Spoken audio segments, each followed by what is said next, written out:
If anyone was ever to hold a competition to find the craziest dictator in the world, who would you vote for?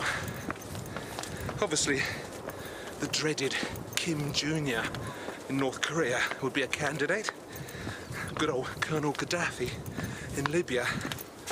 But if it was up to me, it wouldn't be a contest. There's only one winner, and that is the man they call Turkmenbashi, or, as he likes to call himself, Turkmenbashi the Great.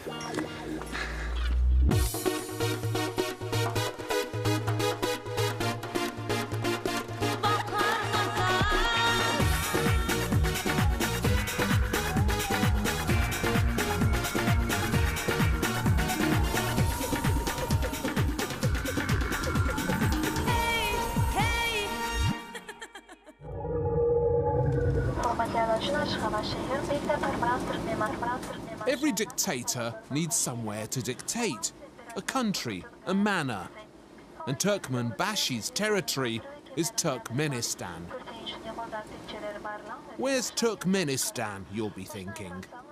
Somewhere dangerous is the answer. Slap in the middle of Borat country. That's Kazakhstan up there. Down here, Afghanistan. Uzbekistan's over here. And this is Iran. So when it comes to location, location, location, this place is an estate agent's nightmare.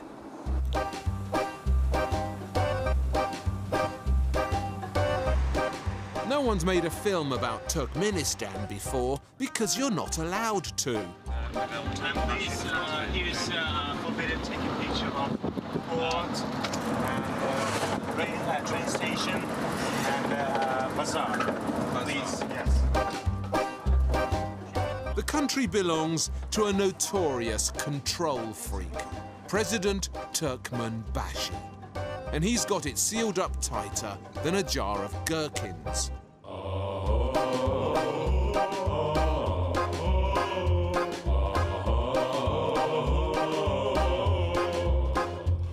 Turkmenbashi means the leader of the Turkmen.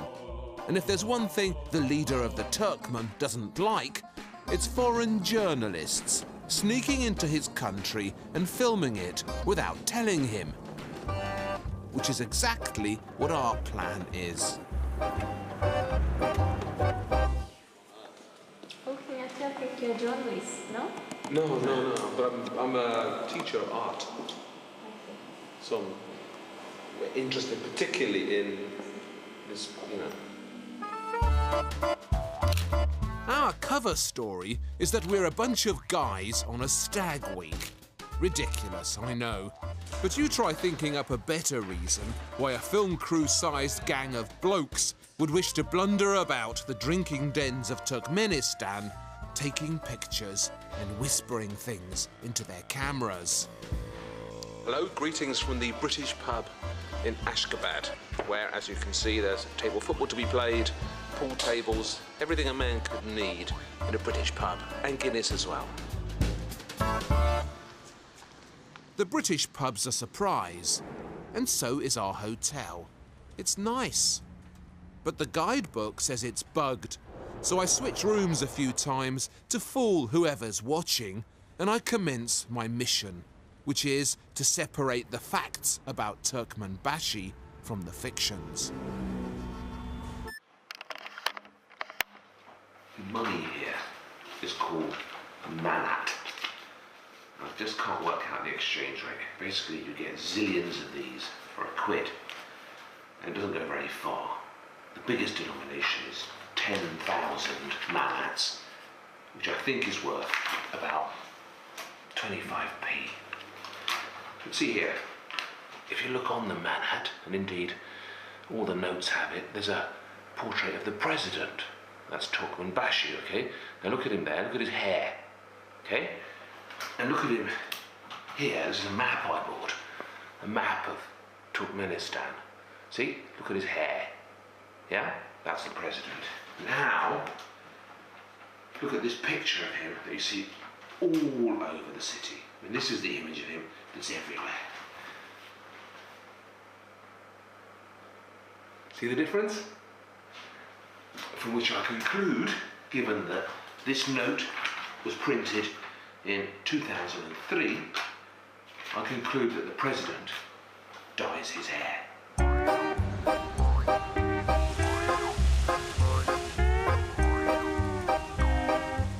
Turkmenistan has a nasty reputation.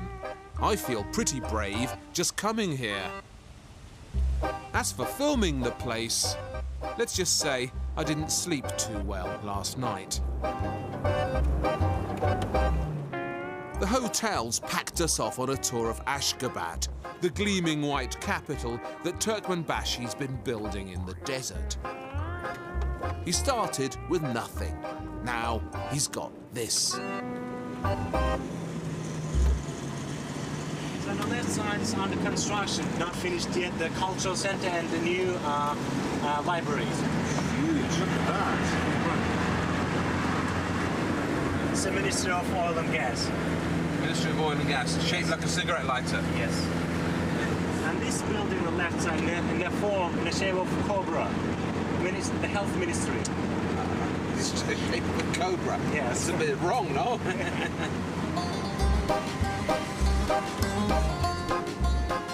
After a couple of streets, it's clear that this is one of the silliest places on Earth. How many white elephants can you get into a capital city? This many.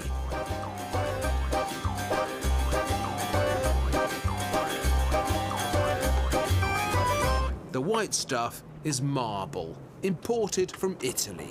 Mile after mile of it in every direction.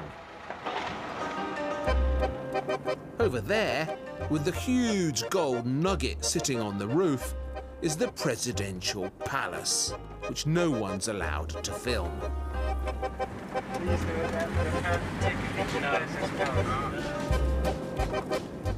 That thing there, shaped like Dan Dare's rocket, is the Arch of Neutrality.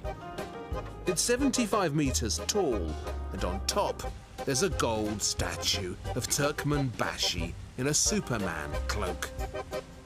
The statue is motorized and revolves throughout the day to face the sun. But the weirdest monument in Ashgabat is this giant statue of a book. Not any old book. This is the president's book.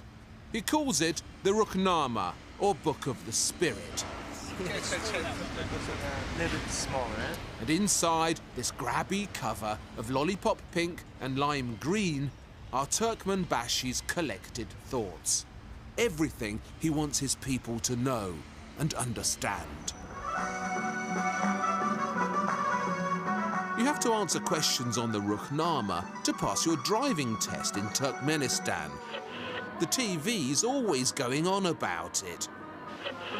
You can even get it in Britain, it seems. His book Ruhnama, the second volume, The Spiritual Life of All Turkmen People. You see, this map shows where this book was sent. It was sent into the libraries of 162 countries. So we can say it was translated into more than 36 foreign languages. So all these places on the map, Yes. those are places that Where the it was book, sent, yes. the book has gone. Yes. Just recently, a copy got blasted into space in a Russian satellite. So now the Martians can read the Ruhnama too.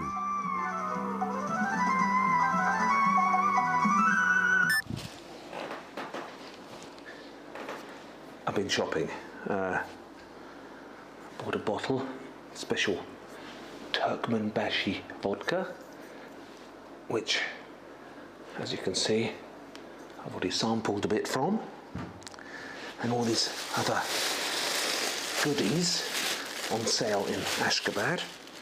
Look at that, Turkmenbashi plate, all kinds of pictures with him on, maps, exercise books. I've got these nice little lapel pins that you stick to your jacket. But the thing I'm most proud of is the book got a copy of the book, the Ruhnama. School kids have to pass O-levels on this book. There are even crosswords in the newspapers based entirely on this. It's a very, very special book. To understand this country at all, you have to somehow try and understand this. So I'm going to have to read it all for you. And, I mean, it's an unusual cover, I think you'll admit.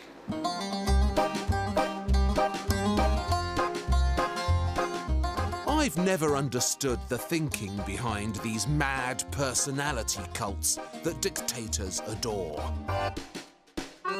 What exactly is it they're trying to achieve by plastering their faces over everything? It needs serious investigation.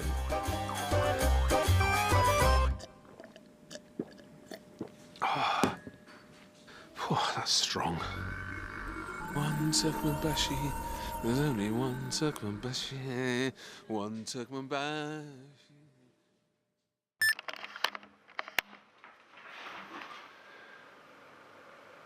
Now don't tell me that that doesn't look a little bit like the young Cassius Clay. Go on, it does, doesn't it? It's him. This is just a little exercise book I bought, school kids book. It's got all these months of the year, and rather notoriously, Turkmenbashi has changed all the months of the year. So January, famously, has been renamed. It's now called Turkmenbashi. So my birthday, for example, will be the 12th of Turkmenbashi. Going down the line a bit, January, March, April. April's been renamed after his mother. That's his mother. So that's Gurba Sultan. And all the way through. So if you look at September, September has been renamed Ruhmana after the book. So let's say you want to go on holiday, or you come back from holiday on the 4th of September. What you should be saying is, I'm back on holiday on the 4th of Ruhnama. And once you get the hang of it, it's very easy to learn. And I think what is important is that all the rest of the months have all been named after, you know, poets, famous places in Turkmenistan, some of the buildings that he built. So it's a comprehensive rewriting of the Central Asian calendar.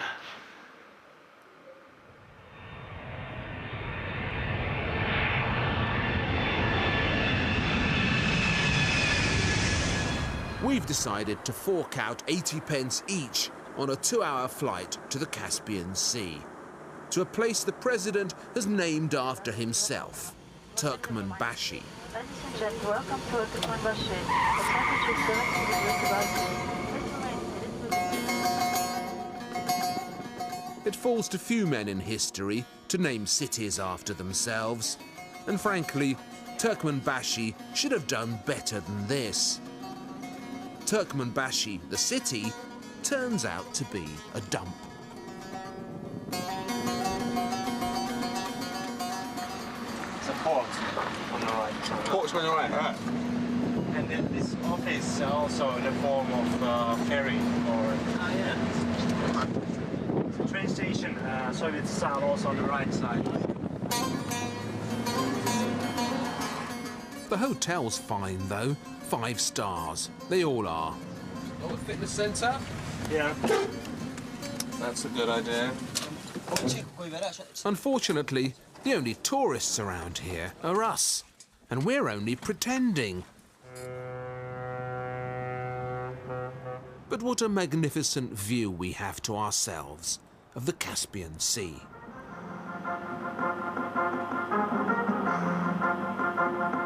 I love the television they've got here. There's basically 3 state channels.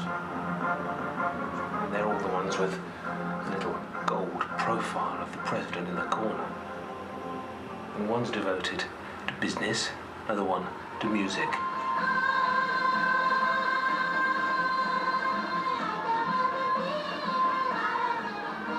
And this rather strange one, which is mostly about the president's book. But he's such a character.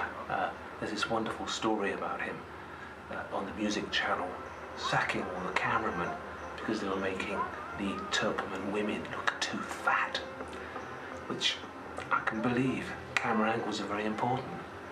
And then he sacked the weathermen because the weathermen were always getting the weather wrong. And we all know how frustrating that is.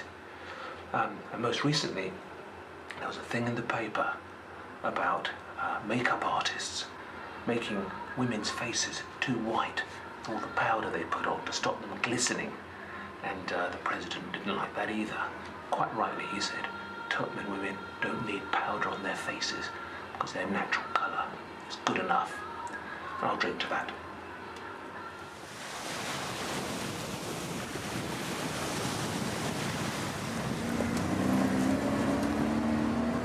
The lads have decided they want a dip in the Caspian. We get driven out to a beach made largely of broken bits of old building. There used to be a village here, but the president knocked it down. He has big plans for another hotel.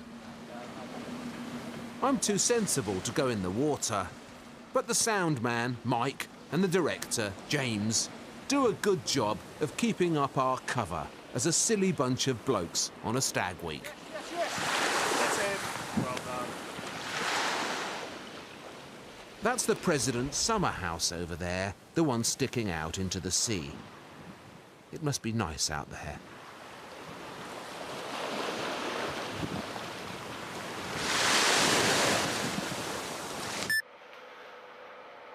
Turkmenbashi Hotel. Shower cap. I'm taking it home as a souvenir. So the hotel is in the city of Turkmenbashi, which is the most important port in Turkmenistan. And it used to be called Krasnovodsk, which is Russian, if my Russian serves me correctly, for red waters. Now I have two reasons for coming here. One is to find out more about Turkmenbashi, which is my mission here, as you know. But the other one is to try and get some caviar, which, of course, Turkmenistan is famous for, as are all the Caspian states. Now, look what I managed to get in the market this morning. It's the best beluga in Turkmenistan, and this little lot cost me about £25, which is a lot of money, right? But I reckon in Selfridges in London it would have cost me about £700 or £800. So it is of course absolutely illegal to take any of this home or export it, and I'm not the kind of guy that breaks the law. So of course while I'm here, I'm going to eat all this. I wouldn't dream of trying to take it back into England. That would be undemocratic. It would be wrong.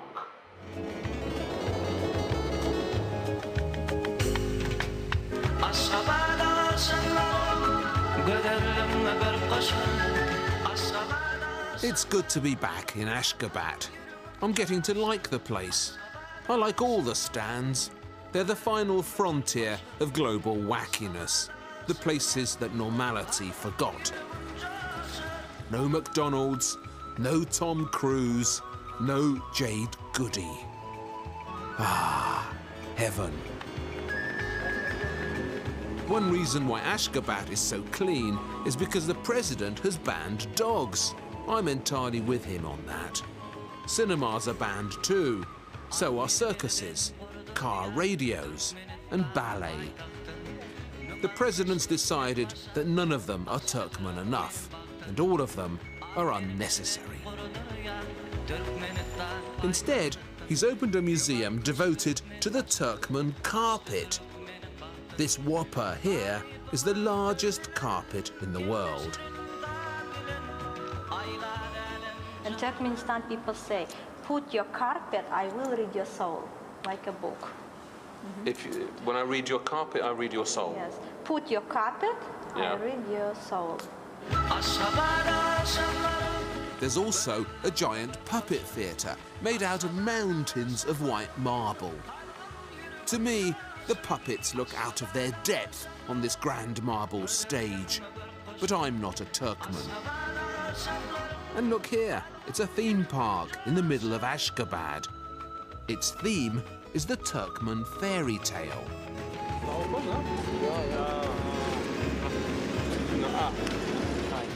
It's due to open next year.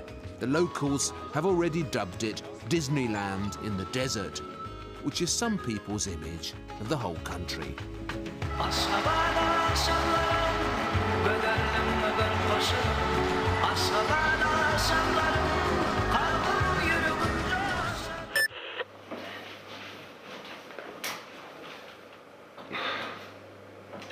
One of the stories about Turkmenbashi that I heard before I came here was that, and it really tickled my fancy, I have to say, is that he banned makeup. He told Turkmen women they cannot use makeup. Why? Because Turkmen women are so beautiful, they don't need makeup. The women aren't, covered up. I mean, this is a Muslim society, but no one's wearing burqas and hiding their faces. They seem very free and buoyant, and I mean, they work bloody hard, harder than the men, by the look of them, but nevertheless, they're not overtly, visibly repressed. Now, I'm wondering why. And of course, the answer, as all the answers are, is in here, in the great man's book, the Ruhnama. Listen to this, the quote: Turkmen's faces reflect the light of Allah. For that reason, sunlight, which is the torchlight of God, should fall on their faces, and this should not be prevented. So that's why you see all these beautiful Turkmen women going around in their loose flowing robes, showing their faces so that the light of Allah can fall on them.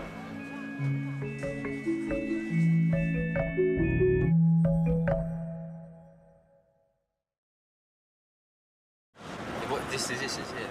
To find out what makes Turkmenbashi tick and where he gets the money for all that marble he's been importing from Italy, we get ourselves some wheels and hit the desert.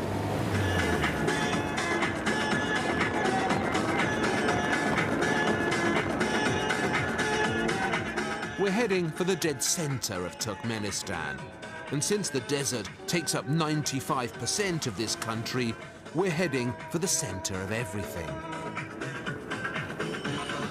The guy driving claims there are 8 different types of desert in Turkmenistan, but it all looks the same to me. It's a very long drive, which gives me plenty of time to attack the Ruhnama.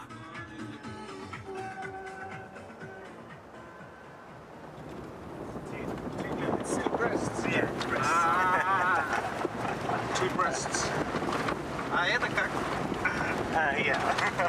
And behind the two breasts, the hot hole. Really? You like that after, no? Назад. Да не могу. Или 2 максимум. So this is one of the craters, yeah? Yeah, it's the biggest one.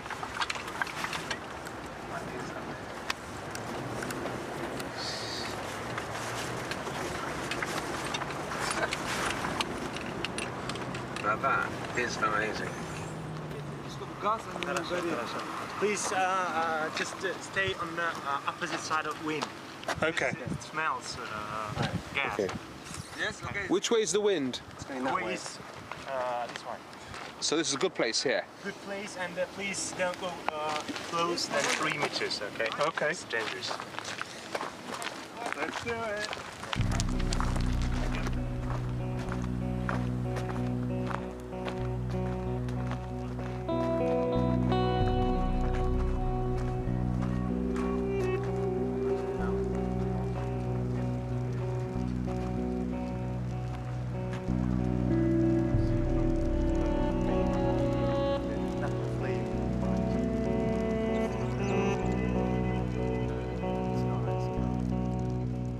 So this is where the president gets his money. Natural gas, propane, oozing out of the sand in infernal quantities. 40 years ago, the Russians set fire to it by accident. Now, no one knows how to put it out. If you've ever wondered where hell is, stop wondering now, because I've found it. And you can imagine, you can see, I'm going to stay on this side, and you can take a picture from here, and you can see how it's big. Yeah. Okay. Yeah, okay. What, on the other side? Yeah. Okay.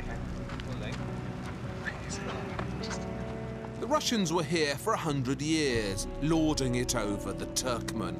First as Tsarists, then as communists.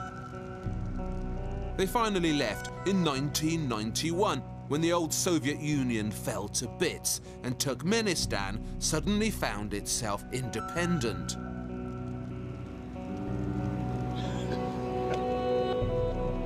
The trouble was, it had never been a country before and didn't know how it was done.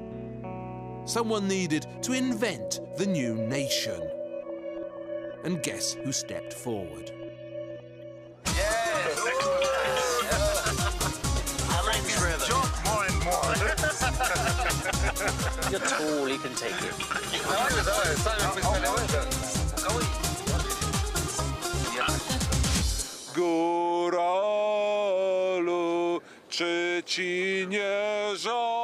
I'm not really completely pissed, and singing Polish songs in the Turkmen desert while wearing a Reading shirt, that's just my cunning cover. Where? Fantastic! My big friend. You know what? Bravo! Having plied our drivers with drink and sneakily softened them up, what do they really think of their president? The answer surprises me. When you're drinking this vodka, it's Потому что сам президент хороший человек. It's not simple, because the president is good man. Да. Yeah. You know, that's why his portrait here. That's why it's good vodka. Good vodka. Yeah, Yes. absolutely. We like our president. Why not? Yeah, he's Because a nice guy. because gas, electricity, water are free. The salt almost free. Yeah. The gasoline you see that almost free. 2 cents per liter. It's nothing. Yeah. Yeah. Did you see ever cheaper gasoline? But it's nice to see that people Do you really think- love him, no? People love him here. Of course. You know, why not? they- Why not? Nice, yeah. Yeah. I was 11 years old before they are independent, you know. I don't know exactly the situation, you know. Then, since 1991, everyone happy, you know. Here is building the new factories, you know, new ministries, everyone happy. It makes the people so freely, you know. I mean, Positive. positive, yeah. It's a very positive country, definitely. Yeah. So, gas is free, water is free, electricity is free, petrol costs 2 cents a litre, and everybody loves the president. Is that what he really thinks? Or is he playing to the camera? I wish I knew. It was great time.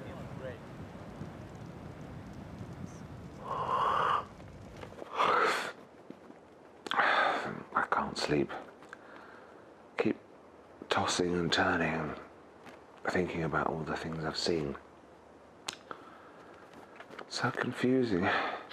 There's this thing in the book, in his book. You love these little stories that somehow illuminate what he's thinking about. And there's this thing in the book. It says, a bunch of blind men go to feel an elephant to try and understand it. And half of the blind men feel the trunk and they think an elephant is soft and droopy. But the other half of the blind men go and feel its leg and they think the elephant is hard and tough and like a column. And Turkmenbashi says that people's perceptions of Turkmenistan are like that. different. He's right, you know. He's right.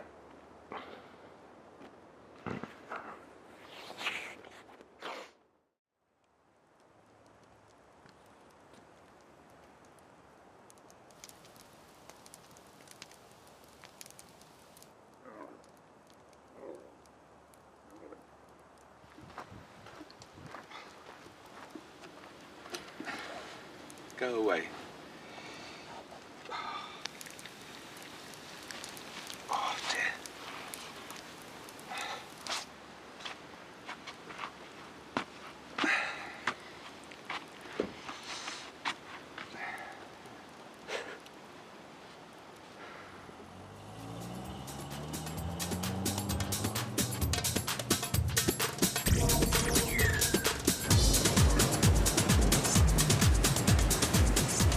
On the drive back to Ashgabat, I see the desert in a new light, as a huge book without any punctuation. When a place consists of this much nothingness, creating a country out of it is a hell of a challenge. Where indeed do you start? We pull up at a typical yurt for a typical lunch.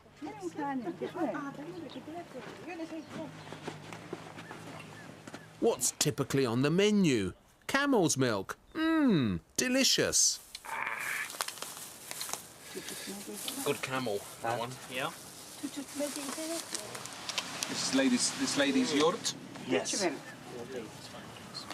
Mostly the people here are shepherds. One family probably has around 400, 500 sheep. Yeah. And camels also, 15, 20 camels. This is what Turkmenistan should be, and always has been until now. A slab of desert sprinkled lightly with nomadic yurt dwellers, horse rustlers and carpet makers. It takes a particularly powerful imagination to envisage a country made out of these unlikely raw materials. And it takes a real tough guy to push the plan through and grab the ungrabbable.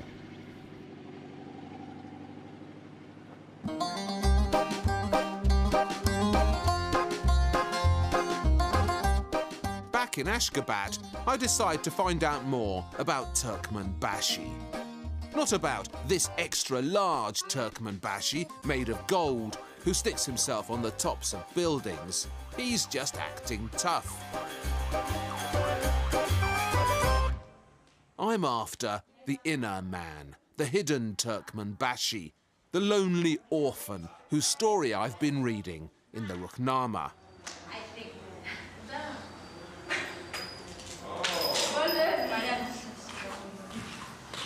And our president family. This is your president? Yes, father, mother, and two brothers. Oh, really? Inside our president childhood time. This is that one. With the So it's white dress. on the right, Mother. the president Yes, on the right, huh? Yes. Yes, So that it's the one president when he was a young man.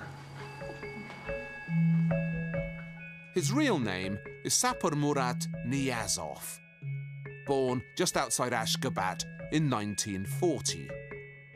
When he was 2, the Germans killed his father. His mother and the rest of his family perished soon after in an earthquake that measured 10 on the Richter scale. 170,000 people died. Ashgabat was destroyed. This is Turkmenbashi's monument to the earthquake. The big bull is nature getting angry. The little boy is him. The communists took in the lonely orphan and became his family. Little Sapar Murat Niyazov was good at being a communist, and in 1985 Gorbachev made him first secretary of Turkmenistan.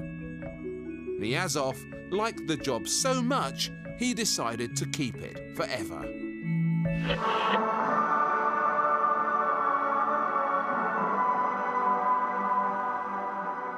After independence, he made himself president and started calling himself Turkmenbashi, the leader of the Turkmen.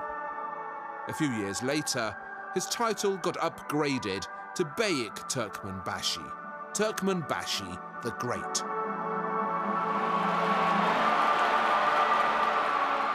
So it's a Harry Potter-ish tale of an orphan and his destiny. Where I come from, Potter is a work of fiction. Here, he gets to be president.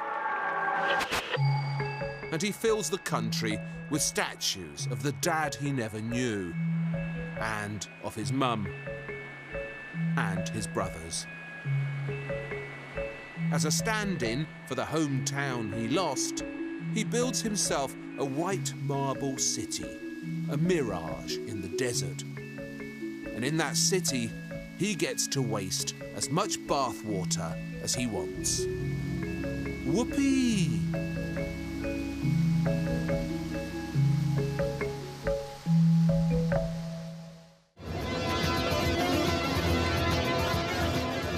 Just when I had Turkmenbashi in my grasp, we get booted out of Ashgabat. The tour operators have insisted that we visit Turkmenistan's most popular tourist destination. Indeed, its only tourist destination. The famous ancient city of Merv. Merv used to be a crucial hub on the Silk Route, but these days it's a long way from anywhere and on the road to nowhere. So on the left side and in front of us, you can see the last fortresses. 6th, 7th centuries. Brilliant. It's certainly big.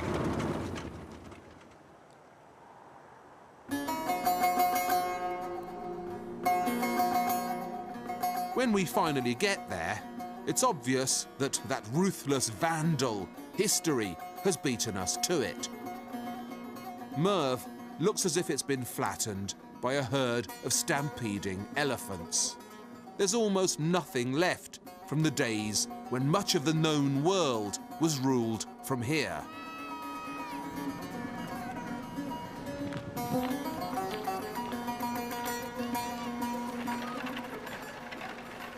So many ancient civilizations here in Merv, just left bits of them behind. Everybody came through here. The Archimids, the Seleucids, Alexander the Great, Abdullah Kala Khan. All of them left behind these palaces and broken fortresses. And I don't know if there isn't a lesson there for a certain somebody I know about the transience of great empires.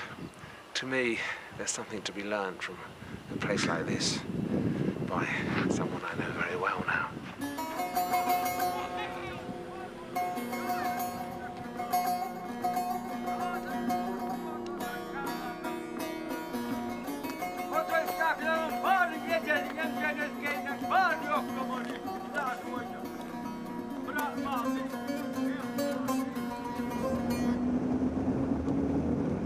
We're spending the night in a town called Mary. Nice name, horrible place. Even the indefatigable Turkmenbashi seems to have given up on Mary. The hotel looks fine, but isn't. I have a terrible night and keep thinking about the damned Ruknama. I managed to finish the book, so I could now pass the Turkmenistan driving test. I'm sure one of the few people who could. And, you know, I learned things from it. It's certainly not a good book, but it does have a resonance. Is if you're a Turkmen, of course you're gonna go for all that stuff. It's all about how great the Turkmens are and how they've got to build this nation and how the nation needs to have spiritual underpinning. As he says in the book, you know, a country needs national ideals, just as a train needs a railway track.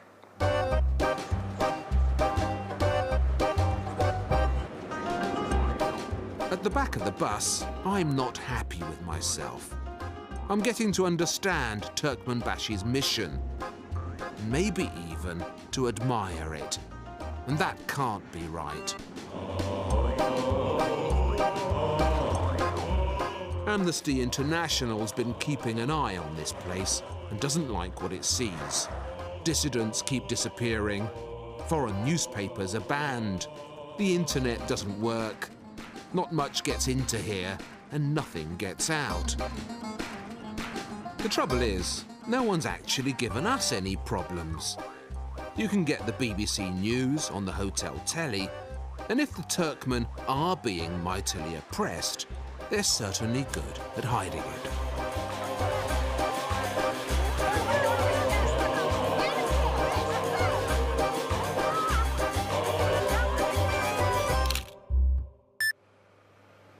The best photo of the president is this one, right? It's absolutely everywhere. When you come in on the aeroplane, Air Turkmenistan, he's there staring at you. He's on all the fronts of the buildings like this. He's absolutely painted on sides of lorries and posters, absolutely everywhere. This particular image of the president, right? The most interesting thing about this image is this big smile on his face. He's very keen to project an image of a smiling, benign leader. And the key to it, I think, is this passage in the Rahmana. There's a whole chapter about how important it is to smile. I think it says here, let me see what I've worked for in your smiling faces, and he goes on. The smile is a sign of love. Smiling faces bear a sacred light in them. Allah says, those smiling, high-spirited people are closer to me. I will grant them twice as much as I will grant to others. The smile is the reflection of the human soul. And so it goes on and on and on and on. There will never be any wrinkles on a smiling face. Oh, that's obviously why he likes this particular image of himself so much. And he's not wrong. He's certainly not wrong. It is nice to smile.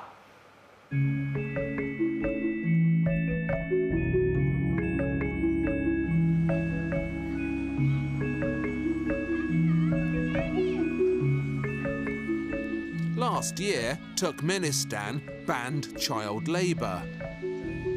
A few years before that, the death penalty was abolished. The gargantuan arch of neutrality might look wickedly ostentatious, but it wasn't actually erected to commemorate Turkmenbashi's resemblance to Superman. It was erected to celebrate the national decision taken in 1995 never to go to war and never to join with anyone else who goes to war.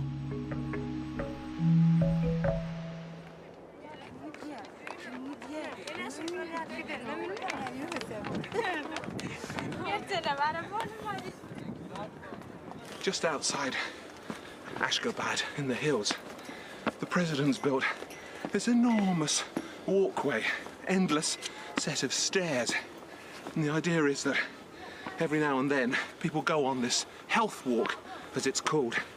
And today is a special health day. So there's hundreds of keen students and politicians trudging up and down. Something I like is that the president always makes sure that his cabinet go up here at least twice a year as well. And these middle-aged men trudge up here. They've got to do it in 90 minutes, the whole 8 kilometers. And the president himself, of course, he just goes to the top and arrives there by helicopter, which is putting people in their place, isn't it? But what an excellent way to spend a Saturday morning going up 8 kilometers of stairs. Certainly makes me feel healthier. Why today so busy? Because today is a day of health. That's why visited area. Everyone comes here. How do you find this road? So far, not so difficult. Yes. But we just started. But a lot of way. Long way to go, yeah. Yeah. See you at the top. Yes. Good morning. Good morning. Okay, smile. Good morning, ladies. Good morning, madam. Спасибо. Спасибо. Cup of tea.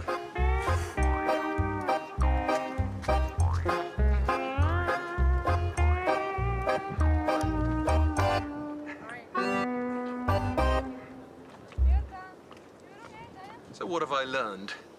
Was I expecting a brutal regime that oppressed its people, crushed their spirit, and cut them off from the rest of the world? Yes, I was. But have I found it? No, not at all. Instead, I found this incredibly jolly and peaceful and eccentric and very, very interesting place. And, of course, the president's crazy schemes aren't at all realistic. I hate to think how much it must have cost to carve this walk of health right through the mountains of Ashgabat. But is spending all that money on this really worse than spending the money on Trident, or spending it on sending all those troops to Iraq? I don't think so.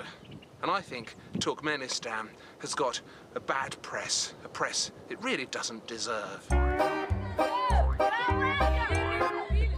Am I being terribly naive? Are awful things happening behind the scenes? Maybe. But I've been to some heavy places, and this isn't one of them. I've looked hard, and all I can see out there is a happy dictator playing with his train set. Whoopee, whoopee, whoopee.